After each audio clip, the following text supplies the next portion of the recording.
Hey guys, this is Anthony, and you're watching the Brost Roast. So, we just went through winter season, and usually the best games come out all around Christmas time, and my gaming addiction was spent playing Persona Q, and it brings me to the video today because this year we're expecting a new Persona game in the entry. Persona 5 is coming out, and a lot of people aren't familiar with the Persona series, let alone know that it's from a main series called Shin Megami Tensei.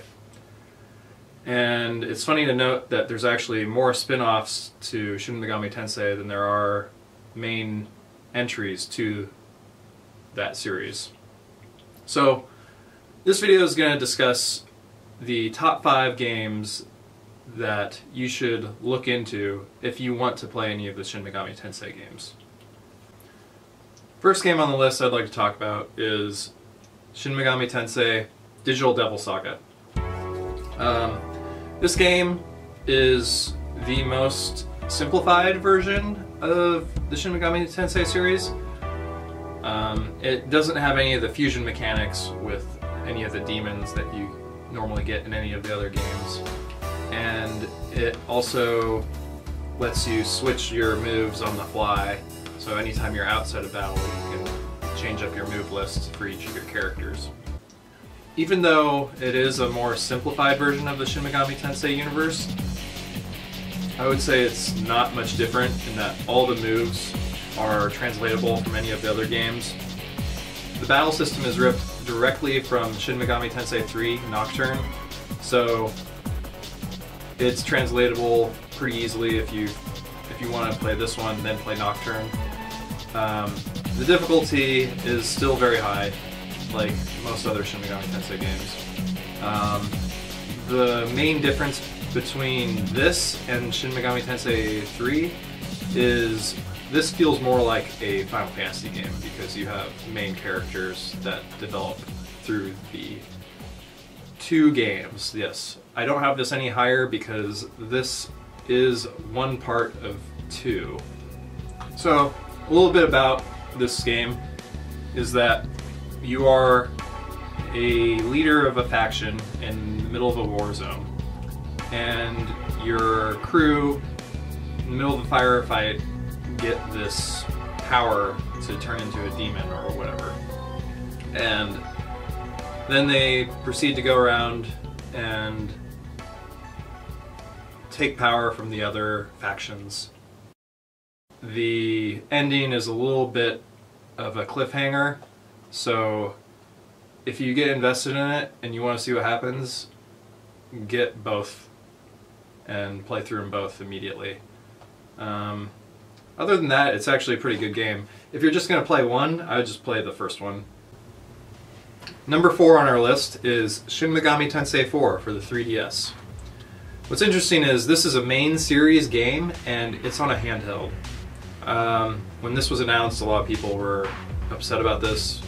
They wanted to see it on a new console. They hadn't seen anything for PS3, and no Persona game was announced, and this is what we got, but I probably wouldn't have it any other way, considering it is a perfect experience on a handheld, just because it feels a lot like a Pokemon game because of the collecting of the demons and conversing with them, but it also changes the mechanics enough to be interesting by itself. I would say this game has a lot going for it. The graphics are really nice. The map system is not confusing at all, like in a lot of other Shin Megami Tensei games. It takes place in modern Tokyo after an apocalyptic event, like all the other SMT games. There are 4 endings, like normal Shin Megami Tensei games, and it was a blast to play through. So for number 3, we're going to go to the big player, which is the Persona side series. I'm going to put Persona 3 at the third slot because it is a little more frustrating than the fourth one. Your party members aren't controlled by you. You can give them AI commands, but I will say there are some exploits through the auto battle and the AI commands. You can make them do essentially whatever move you want to do, if you have the patience for it. Then another thing is, this game started the social link mechanic. Persona 2 did not have this. Persona 2 had a rumor system. So very different game. Where have you been? For number 2 on our list of games you should start with is Shin Megami Tensei Nocturne. This game is a JRPG dream. If you like dungeon crawlers and you like tough battles where you need to change up your strategies a lot, this game is definitely it. There's even some random encounters for bosses, so it can get really lucky or you can go south pretty quickly in this game. The turn system is the press turn mechanic, which is so prevalent in most of the games. If it's not exactly this battle system mechanic, it's very similar to it.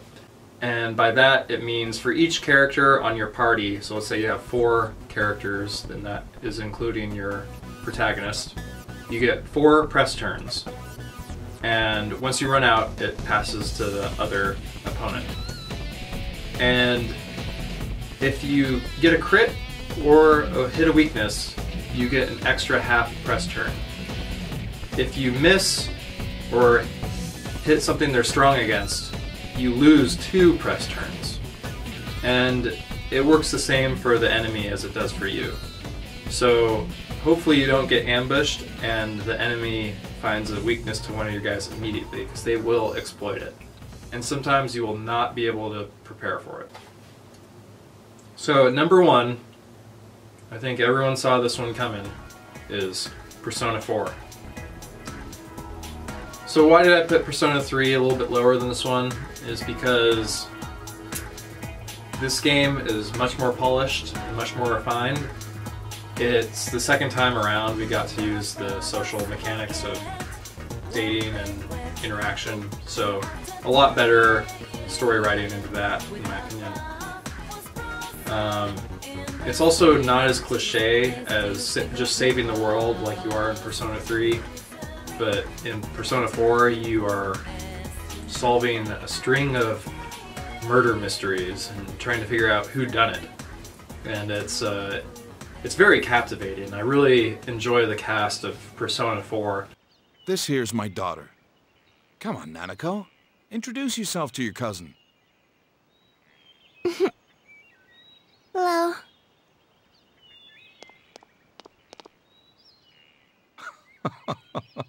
What are you so shy for? Ow! So, if you haven't already, I would recommend checking out the new trailer for Persona 5. It looks freaking sweet.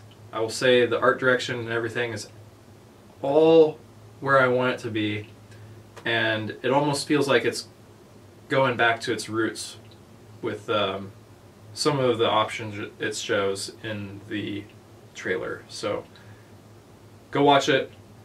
Thanks for watching. See you next time.